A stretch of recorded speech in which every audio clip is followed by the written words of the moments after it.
Okay, good evening, everybody. Welcome to another evening of Dine Learn. This is, I think, the fifth of the summer of Tafshin Ayin Vav. Thank you again, Moshe, for arranging the food and for the sponsor of tonight's wonderful Dine and Learn. I thought we'd talk about whether the simple question was David HaMelech and was Shlomo HaMelech, were they Nevi'im? Which at first glance seems like a pretty no-brainer. It's an easy question to answer. David HaMelech wrote Tehillim. Shlomo wrote Mishlei, Koheles, and Shir Hashirim. Those are no small tasks. It's not just they're not just some poet from the village. They wrote Kisvei Kodesh. We actually learn halachas, and certainly we daven Tehillim. It's part of our lives. It's pretty obvious that David HaMelech was a Navi and Shlomo was a Navi. And to make it even more obvious, it's the Gemara. The Gemara at the end of Sota. So the Mishnah says, Mishamesu Nevi'im Rishonim, when the early Nevi'im died, so but the Urim V'Tumim.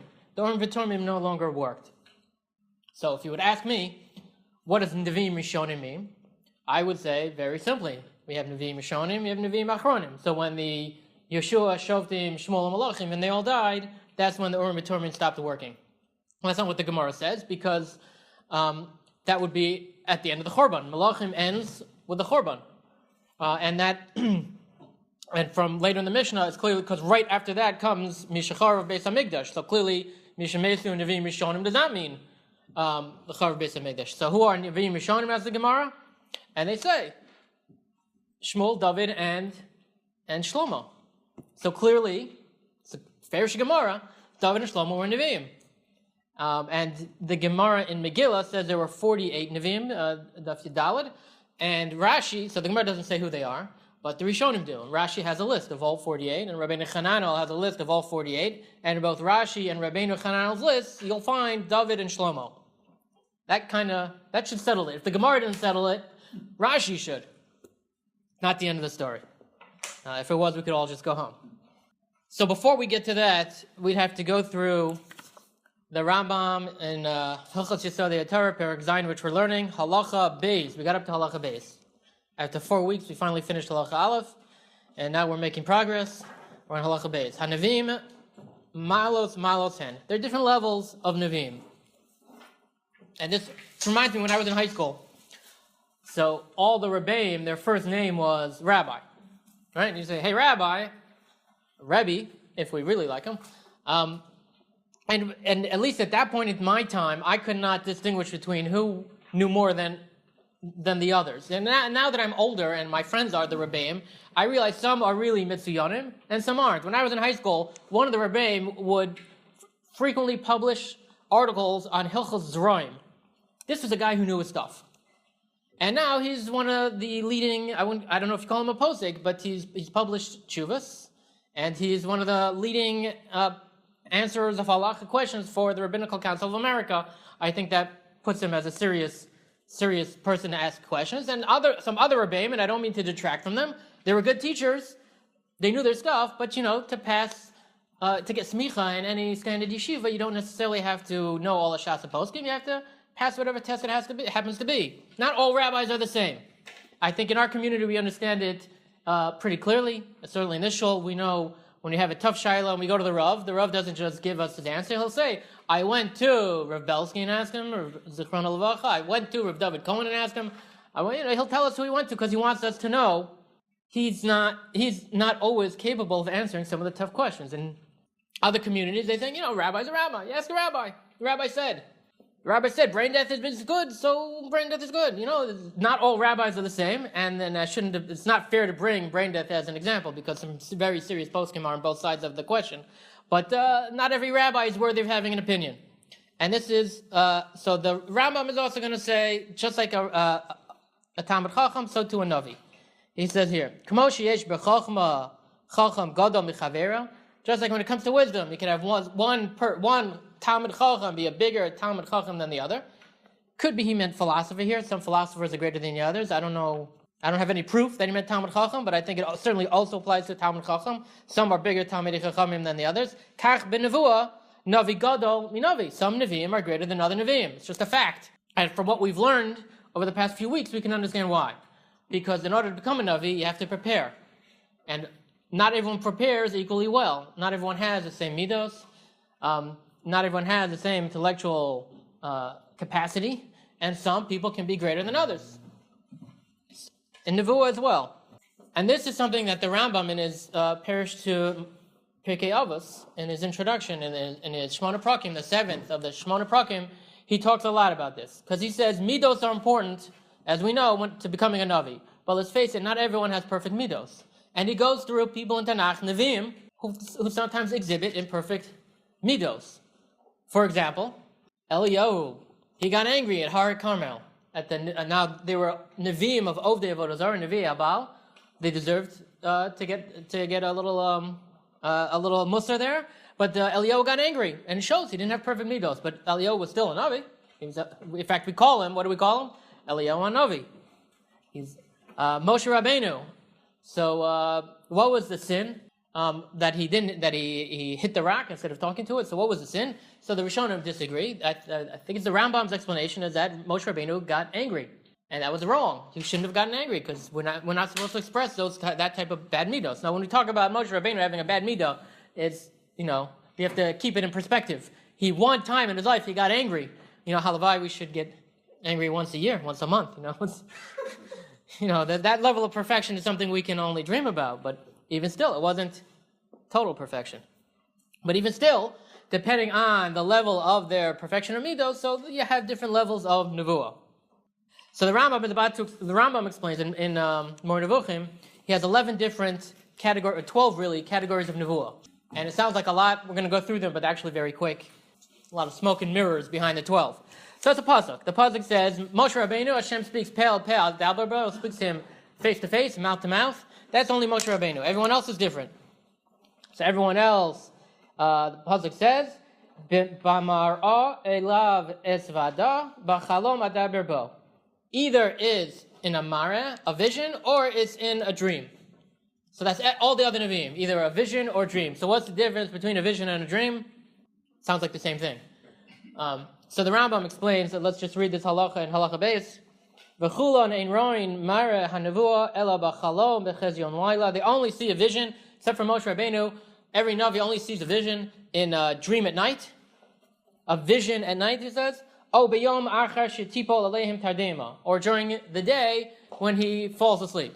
So it's a nap thing. You have to be unconscious to have a nevuah. And it's either at night when you're normally sleeping, or during the day, Hashem forces you to lose consciousness. It's a mara and a nevuah. Except Moshe, right? Except Moshe. Moshe, nevuah came whenever he wanted, and he didn't have to prepare. Boom. Kriyas Yamsuf, was that during the day or that night? Kriyas Yamsuf? Yeah, was that in the world also because it saw in the Yad Hashem? I don't know the answer to that. I don't know the answer to that.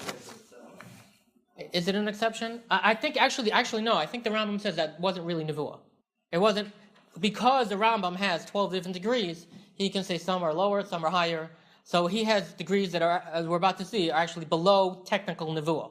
So I only asked it because the famous line that what they saw, right, was greater than the subsequent Nevi'im. But he'll say that wasn't actually nevuah. Oh, that's okay. They saw great things, right, but not through nevuah. Okay, so there are 12 stages within the Rambam. So the first two are Ruach HaKodesh. So let's say, famous story, I don't know if it's not real, but they talk about it. Some mother is with their little toddler. Toddler gets away, gets stuck underneath a car. I don't know, the clothing gets stuck on something underneath the car. They can't reach underneath and grab the baby out. So what does the mother do? The mother freaks out and lifts up the car, and someone goes underneath and pulls out the baby, right? Superhuman strength. She lifts it up. It's the adrenaline, or I don't know what it is. Superhuman strength. So that is not Ruach HaKodesh, because it's the adrenaline. But in cases when there are other cases when it's not the adrenaline speaking, it's Ruach HaKodesh that gives someone extra superpower to save someone, or to do some sort of a great mitzvah. And that's the lowest level of Nevuah. It's the first stage of Ruach HaKodesh, where you're able to save someone from bandits. That normally is not humanly possible, but you get Ruach HaKodesh and you could do something that's superhuman. not superpowers. That was a different share. Not talking about faster than a silver bullet, but a speeding bullet. But superhuman. You could do something. You could beat one against 100 bandits, and you win. So think of the Shoftim.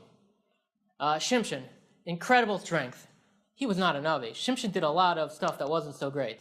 But he had this. He had reached the stage where he could get Ruach HaKodesh, and he had superhuman strength.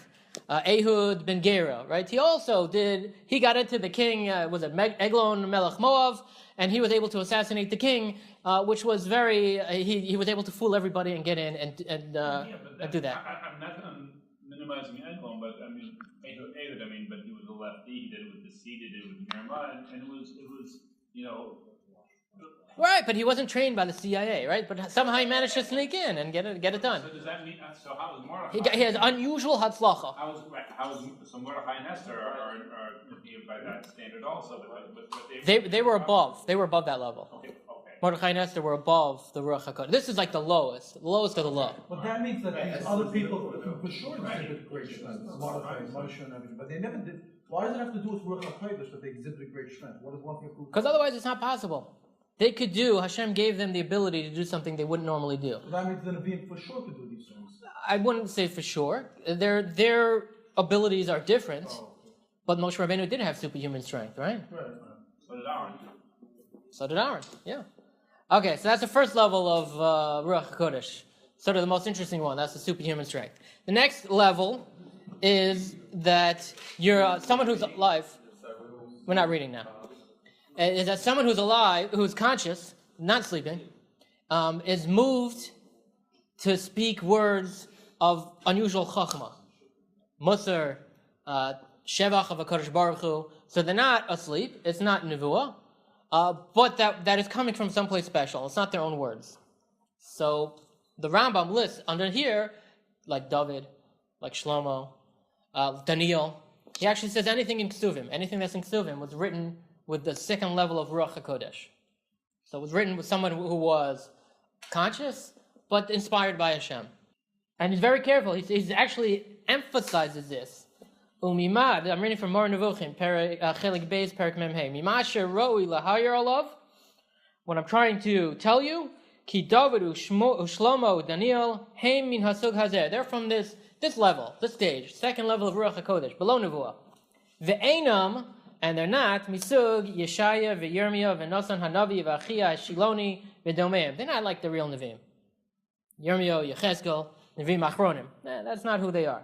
Lefish Elu, Kolomar David, Shlomo, Daniel, Lo Dibru, Ve'omru, Masher Omru, Ki'im Be'ruach HaKodesh. They only spoke with Ruach HaKodesh. Let me just skip up right here. Aval Masher Amar David. So David actually says at the end of his life, David, basically his last words, or almost his last words, are saying on Nevuah. It seems like a Nevuah that he got. Amar Elokei Yisrael Li, Hashem told me, Li Diber Tzur Yisrael. So he said that Kadosh Baruch Hu talked to him. So isn't that Nevuah? So it says the Rambam in Yano, Shehu Ifticha Alidei Navi, Onasan Ozulaso. No, when David says, Hashem told me, he means Hashem sent the Navi to tell me. It's not the simplest explanation of the pasuk. So, let's just to point it out, the Rambam wrote the Mor Nevuchim towards the end of his life. When he was very young, he wrote the Perush Mishnayos, and in like we quoted from before, in his Shmona Prakim, he says not like that. He says examples of Nevi'im include V'chein David Olav Shalom Navi.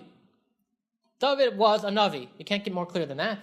Amar Li Diber Tzur Yisrael. Right? Hashem, he says at the end of his life, Hashem spoke to me. Boom. See? Proof. David was a Navi. Umasanuhu Baal Leiv Kasher. But we saw David was a strong heart. He was a bit cruel. Even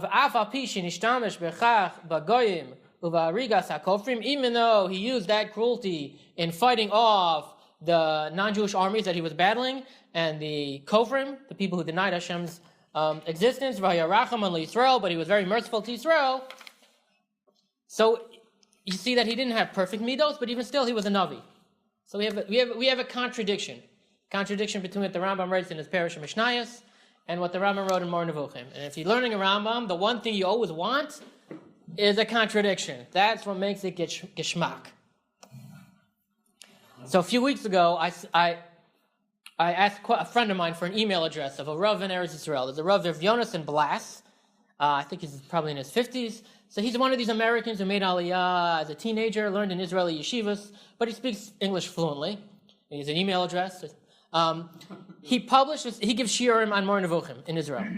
And he has a unique approach to it in which he tries to explain all the different stiras, not saying the Rambam contradicts himself, but to harmonize it and show the different emphasis.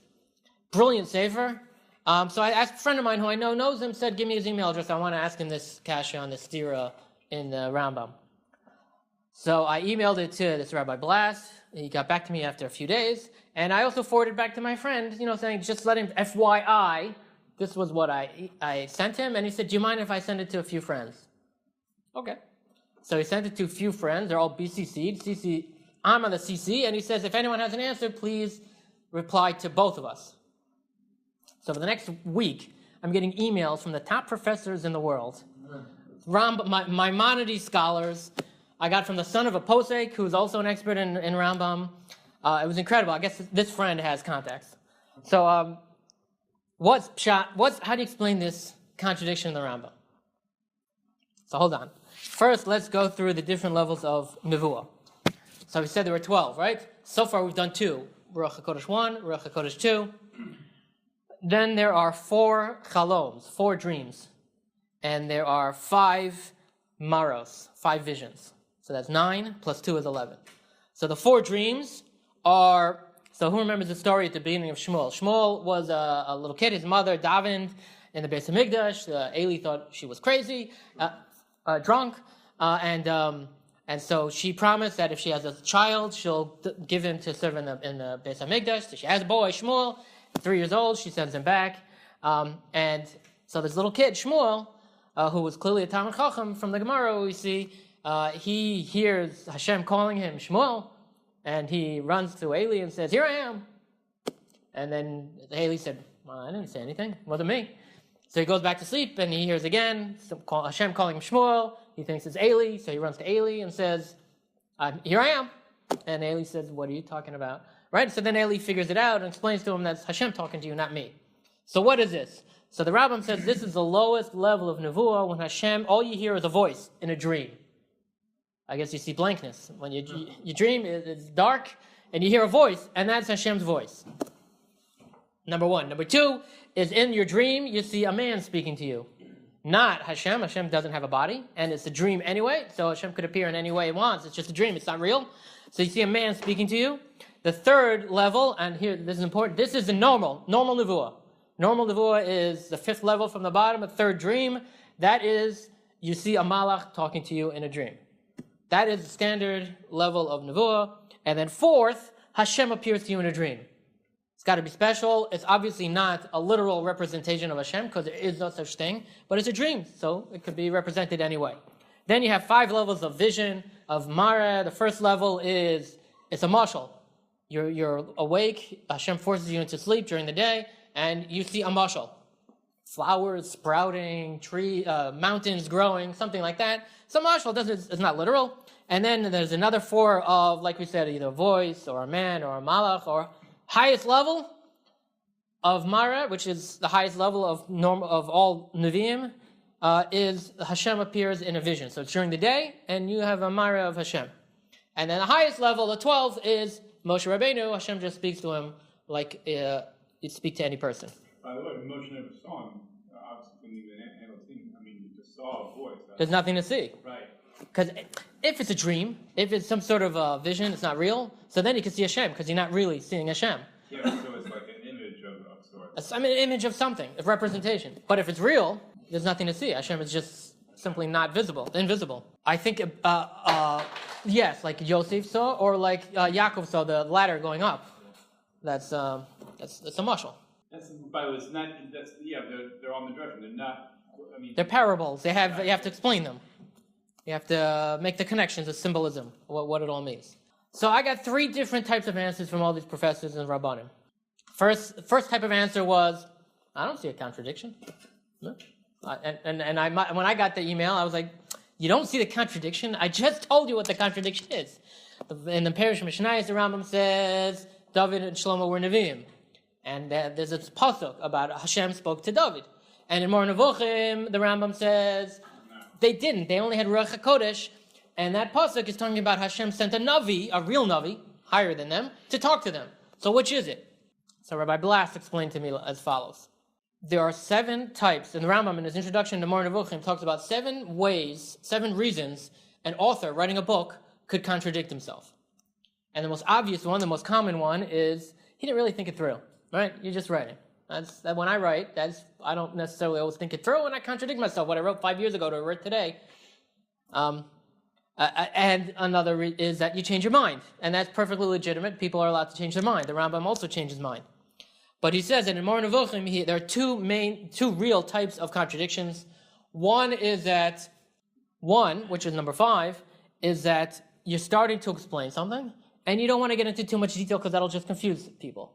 So you don't give all the details, you just say generally, and then later, so for example, you're driving down the highway, and someone says, after the gas station, you take a right. So that you understand, after the gas station, take a right. If you would say, after the gas station, which doesn't have any diesel and isn't technically a rest stop, even though it has a convenience store, it doesn't have a restaurant there, so it's not a rest stop, then you take a right. By the time he tells you that, you're ready to drove past, right? You're ready to miss the turn. You just give the bare details, and later you can explain what you meant.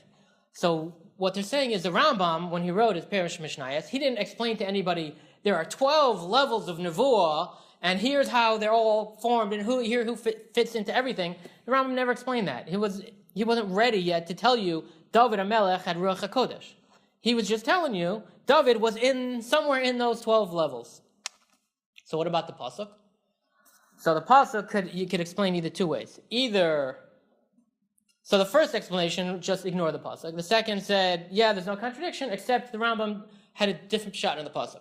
So you could explain the pasuk this way.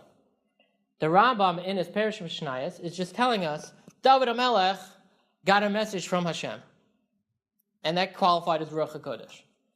In the Mor Nevuchim, he says, and what was that message? How was it conveyed? He gives us more detail, and that's Hashem sent the Navi to him. So really, there's no contradiction at all.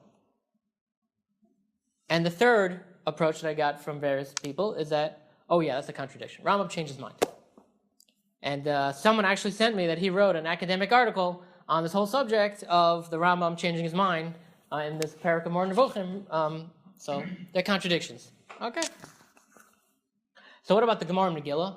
So the Gemara in Megillah says there were 48 Nevi'im. What about the Gemara in Sota that who are Nevi'im Rishonim? Includes David and Shlomo. So you could say 2 things.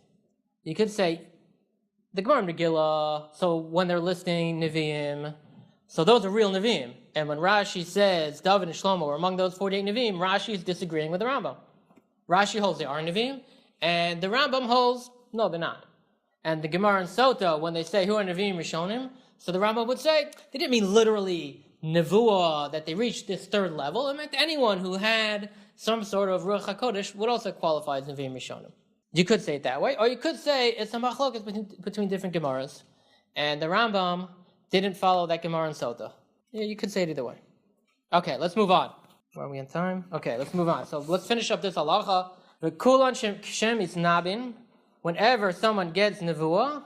Also, by the way, so Shlomo, last week you pointed out that up above in halacha aleph, the Rambam doesn't say the word nevuah anywhere, or most of it. He talks about Shechina coming down on him, which would mean Ruach HaKodesh. So we had asked different kashas based on that. Miyad Ruach HaKodesh Shor Alav. He immediately gets Ruach HaKodesh.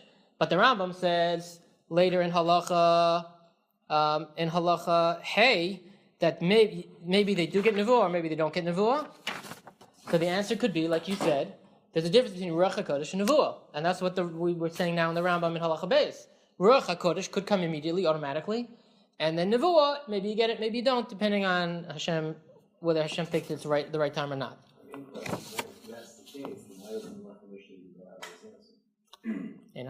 So other Achronim give that answer. So the Lechem Mishnah doesn't. I don't know. So v'kulam kshemisnabim evrehen mizda'azin v'koach haguf koshel. So their limbs are shaking. It's not a normal dream. It's like a bit of a seizure that they're having. Their limbs are shaking. The koach haguf koshel, their body gets weakened. V'shenosehem istarvos v'tishar hadas pnuyo lahavin mashatira. So they're completely removed from their physical properties, so that their minds can focus on what Hashem is, the message Hashem is sending them. When Avram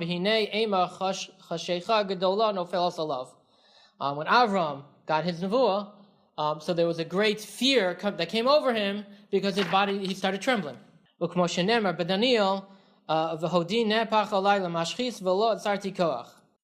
who knows what's the kasha here? Daniel, the Rambam said, Mor Nevuchim was not a Navi. So actually the Gemara says Daniel was not a Navi. Megillah. So but here is bringing him as a quote, as a proof for Nevuah. So I don't have an answer to that. I don't know why. How can you bring a proof from Nevuah? The Nevuah is overwhelming when the person you're quoting is not a Navi. I don't know. Oh, so you're suggesting maybe? Oh no, he did. He had Ruach HaKodesh, which you're conscious for. So there's no trembling, No. So one possible answer is that who said someone remained at the same stage their whole life? You could grow. You could go up and down depending on how you're doing. But right, that you could have said that when he was younger at a certain time he wasn't worthy of Nevuah, and later on he was. So maybe Daniel was, but then the Gemara should have included him as a Navi. So I don't know. I don't know the answer to that. Right, so I think this is a good place to stop. And Amir Hashem, we have 2 or 3 weeks left.